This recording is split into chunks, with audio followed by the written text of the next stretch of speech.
एक बार ऐसा हुआ कि एक मछली पकड़ने वाला मछुआरा मछली पकड़ने के लिए समुद्र में जाता है। वह मछलियां पकड़ते पकड़ते काफी दूर निकल गया था समुद्र में। तो अचानक रास्ते में बहुत तेज तूफान बारिश होने लगी। अब उसकी नाव बहुत छोटी थी, तूफान को झेल नहीं सकी, तो नाव पलट गई और वह पानी में डूबने लगा। जीवन उसका बाकी था। किसी भी तरह वह नाव के सहारे तैरता हुआ कुछ ही दिनों में एक निर्जन द्वीप के पास जा पहुंचा, जहां पर ना कोई जीवन था, ना कोई पशु पक्षी। वहां मानो जीवन की कोई उम्मीद भी नजर नहीं आ रही थी। तो वह 2 दिन 3 दिन 4 दिन 5 दिन तक इंतजार करता रहा कि वह जिस बड़ी दुनिया का आदमी है वहां से उसे वापस ले जाने कोई जरूर आएगा। फिर महीने भी बीत गए, एक वर्ष भी बीत गया, लेकिन उस बड़ी दुनिया से उसे वापस ले जाने कोई नहीं आया। अब धीरे धीरे उसने इंतजार करना खत्म कर दिया और वह उसी द्वीप पर अपना जीवन तलाशने लगा। फिर कुछ वर्षों बाद उसी द्वीप के पास से एक बड़ा जहाज गुजरा और उस जहाज में के कैप्टन ने वहां से देखा कि उस द्वीप पे कोई आदमी नजर आ रहा है। तो उन्होंने कुछ आदमी भेजे उस द्वीप पर और वो आदमी उसके पास गए मछुआरे से कहा कि चलो हम आपको वापस ले जाने आए हैं। तो वह सोच में पड़ गया। फिर लोग बोले कि तुम्हें चलना है या नहीं, क्या सोच रहे हो? तो उसने कहा कि तुम्हारी दुनिया के कुछ अखबार लाए हो तुम्हारे साथ? तो उन्होंने कहा कि हमारे पास कुछ अखबार हैं पुराने, लेकिन आप उनका क्या करना चाहते? उसने मांगे तो उन्होंने उसको अखबार दे दिए। उसने थोड़ी देर अखबार पढ़े, फिर उसने झट से मुंह से बोला कि ये लो तुम्हारे अखबार, तुम्हारी दुनिया तुम संभालो और तुम्हारे अखबार भी। वे आश्चर्य में पड़ गए और आश्चर्य में पड़ना भी स्वाभाविक था। पर वह आदमी बोला कि इन 5 वर्षों में मैंने जिस शांति, जिस मौन और जिस आनंद का अनुभव किया है वह मैंने मेरे पूरे जीवन के 50 वर्षों में तुम्हारी उस बड़ी दुनिया में कभी अनुभव नहीं किया था। और सौभाग्य और परमात्मा की अनुकंपा की उस दिन तूफान में नाव पलट गई थी और मैं इस द्वीप पर आ गया। यदि मैं अभी इस द्वीप पर न आया होता तो शायद मुझे पता ही नहीं चलता कि मैं किस बड़े पागल खाने में 50 वर्षों से जी रहा। नमस्कार साथियों, आप सुन रहे हैं लाइफ केयर अर्थात जीवन सुरक्षा। एक बार फिर से स्वागत है आपका। चलिए मैं बताता हूँ कि कैसे हम दुनिया में खोए हुए हैं, कैसे आनंद को भूले हुए हैं। आज का टॉपिक यही है। हम उस बड़े पागल खाने के हिस्से हैं, उसमें ही पैदा होते हैं, उसमें ही बड़े होते हैं, उसमें ही जीते हैं और इसलिए कभी भी पता नहीं चलता कि जीवन में जो पाने योग्य है वह सभी हमारे हाथ से छूट रहा है। और जिसे हम सुख कहते हैं और जिसे हम शांति कहते हैं उसका न तो कोई सुख का और न ही कोई इससे संबंध है और न शांति से कोई संबंध है। और जिसे हम जीवन कहते हैं वह शायद मौत से भी किसी भी हालत में बेहतर नहीं है। लेकिन परिचय कठिन है। चारों ओर शोरगुल की दुनिया है, चारों ओर शब्दों का शोरगुल का उपद्रवग्रस्त वातावरण है। उस सारे वातावरण में वे रास्ते भूल जाते हैं जो भीतर मौन और शांति में ले जा सकते हैं। इस देश में और इस देश के बाहर भी कुछ लोगों ने अपने भीतर भी एकांत द्वीप की खोज कर ली है। न तो यह संभव है कि सभी नाव डूब जाएं, न यह संभव है कि इतने तूफान उठें और न यह संभव है कि इतने निर्जन द्वीप हों जहां हम पहुंच सकें, जहाँ सारे लोग शांति और मौन का अनुभव कर सकें। लेकिन फिर भी यह संभव है कि प्रत्येक व्यक्ति अपने भीतर ही उस निर्जन द्वीप की खोज कर ले।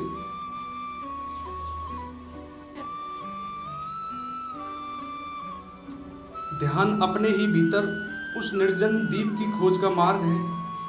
यह भी समझ लेने जैसा कि दुनिया के सारे धर्मों में विवाद है, सिर्फ एक बात के संबंध में विवाद नहीं है, और वह यह बात है, मुसलमान कुछ और सोचते हैं, हिंदू कुछ और, ईसाई कुछ और, पारसी कुछ और, जैन बुद्ध कुछ और ही।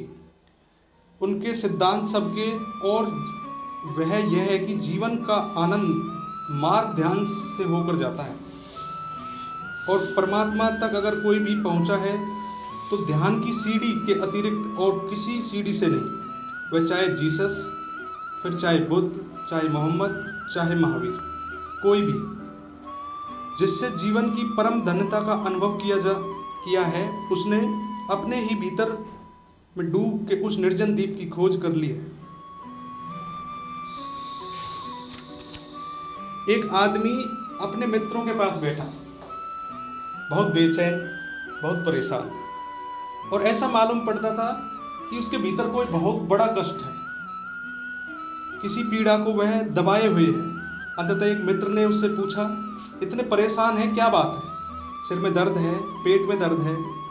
उस आदमी ने कहा, नहीं, न सिर में दर्द है न पेट में दर्द है, मेरे जूते बहुत काट रहे हैं, ये बहुत तंग हैं। उसके मित्र ने कहा, तो जूते को निकाल दो, और अगर इतने तंग जूते हैं कि इतना परेशान कर रहे हैं तो थोड़े ठीक से जूते खरीद लो।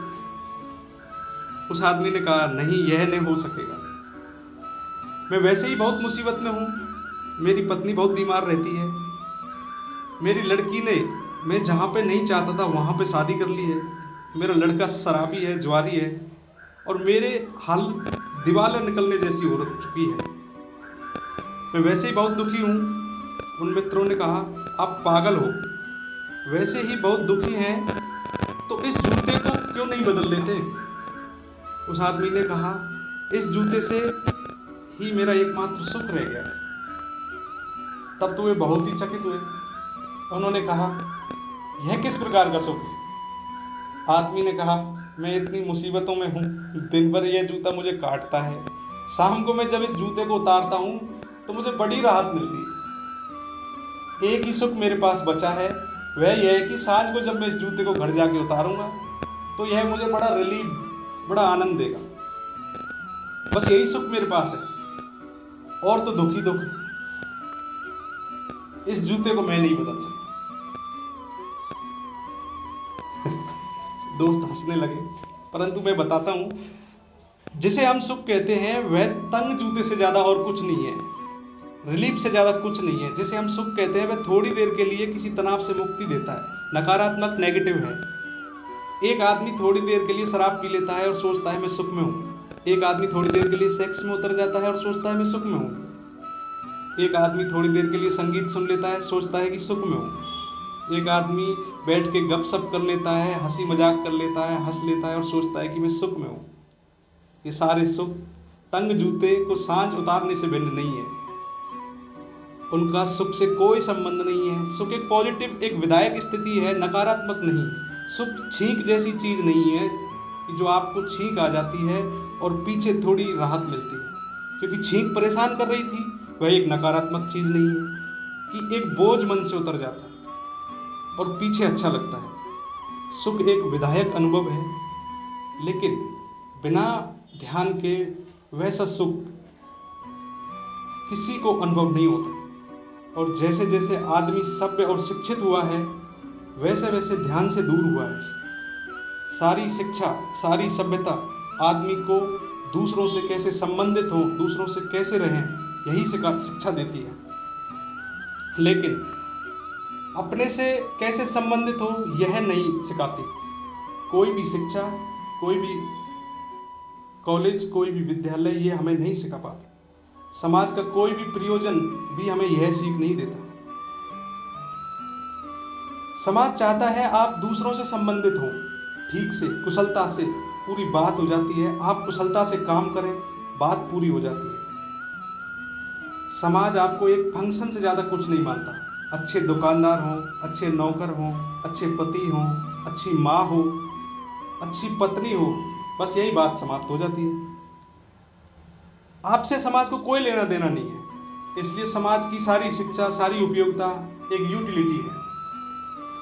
समाज सारी शिक्षा ऐसी देता है जिससे कुछ पैदा होता हो। आनंद से कुछ भी पैदा नहीं होता। आनंद कोई कमोडिटी नहीं है जो बाजार में बिक सके।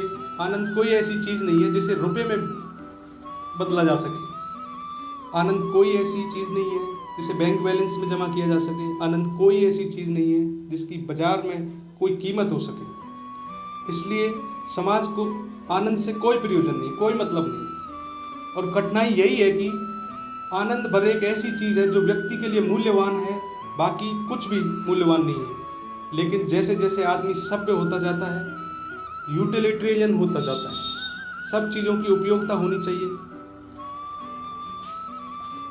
लोग पूछते हैं कि ध्यान से क्या मिलेगा। शायद वे सोचते होंगे रुपए मिलेंगे, कमान मिले, कोई पद मिले। ध्यान से न पद मिलेगा, न रुपए मिलेंगे, न मकान मिलेगा। ध्यान की कोई उपयोगिता नहीं है। लेकिन जो आदमी सिर्फ उपयोगी चीज़ों की तलाश में घूमता है, वह सिर्फ मौत की तलाश में घूमता है। जीवन का कोई उपयोग नहीं है। जीवन में जो भी महत्वपूर्ण है उसकी बाजार में कोई कीमत नहीं है। प्रेम की कोई कीमत है, बाजार में कोई कीमत नहीं। आनंद की कोई कीमत है, कोई कीमत नहीं। प्रार्थना की कोई कीमत है, कोई कीमत नहीं। ध्यान की, परमात्मा की, इनकी कोई कीमत नहीं है। लेकिन जिस जिंदगी में अनुपयोगी, नॉन यूटिलिटेरियन मार्ग नहीं होता, उस जिंदगी में सितारों की चमक खो जाती है। उस जिंदगी में फूलों की सुगंध खो जाती है। उस जिंदगी में पक्षियों के गीत खो जाते हैं। उस जिंदगी में नदियों की दौड़ती हुई गति खो जाती है। उस जिंदगी में कुछ नहीं बचता, सिर्फ बाजार बचता है। उस जिंदगी में काम के सिवाय कुछ नहीं बचता। उस जिंदगी में तनाव और परेशानी और चिंताओं के सिवाय कुछ नहीं बचता। और जिंदगी चिंताओं का जोड़ नहीं है, लेकिन हमारी जिंदगी चिंताओं का एक जोड़ बन चुकी है।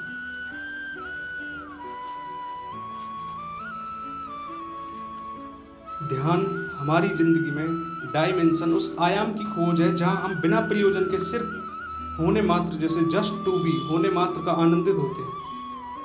और जब भी हमारे जीवन में कहीं से भी कोई सुख की किरण उतरती है तो वे ही क्षण होते हैं जब हम खाली बिना काम के समुद्र तट पर या किसी पर्वत की ओट में या रात आकाश के तारों के नीचे या सुबह उगते सूरज के साथ या आकाश में डूबते हुए पक्षियों के पीछे या खिले हुए फूलों के पास, कभी जब बिना काम, बिल्कुल बेकाम, बिल्कुल व्यर्थ बाजार में जिसकी कोई कीमत नहीं होगी, ऐसे क्षण में होते हैं, तभी हमारे जीवन में सुख की थोड़ी सी ध्वनि उतरती है। लेकिन यह अचानक होता है, एक्सीडेंटली होता है। ध्यान व्यवस्थित रूप से, सही ढंग से इस सुख की खोज, यह ट्यूनिंग, यह हरकत कभी कभी होती है। कभी विश्व के और हमारे बीच संगीत का सुर बंध जाता है। कभी ठीक वैसे ही जैसे कोई बच्चा सितार को छेड़ दे, जैसे कोई छोटा बालक गिटार के तार को हाथ लगा देता है और उससे कोई स्वर, कोई राग पैदा हो जाता है अचानक। ध्यान व्यवस्थित रूप से जीवन में उस द्वार को बड़ा करने का नाम है जहाँ से आनंद की किरण शुरू होती है, जहाँ से हम पदार्थ से छूटते हैं और परमात्मा से जुड़ते हैं।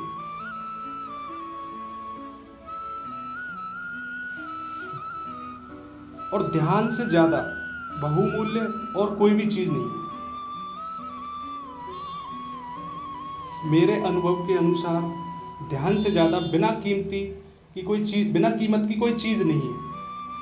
और आश्चर्य की बात यह है कि जो ध्यान, प्रार्थना या हम और कोई नाम दें, यह इतनी कठिन बात नहीं है जितना लोग सोचते हैं। जैसे हमारे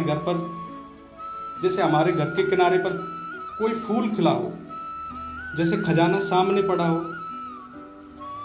और हमने खिड़की न खोली हो, जैसे बाहर सूरज खड़ा हो और हमारे बंद द्वार हो, जैसे खजाना सामने पड़ा हो और हम आंख बंद किए हुए बैठे हो। ऐसी कठिनाई है। अपने ही हाथ से अपरिचय के कारण हम यह खोए बैठे, जो हमारा किसी भी क्षण हो सकता है। ध्यान प्रत्येक आदमी की क्षमता है, ध्यान ही नहीं क्षमता ही नहीं, प्रत्येक व्यक्ति का अधिकार है। परमात्मा जिस दिन व्यक्ति को पैदा करता है, ध्यान के साथ ही पैदा करता है।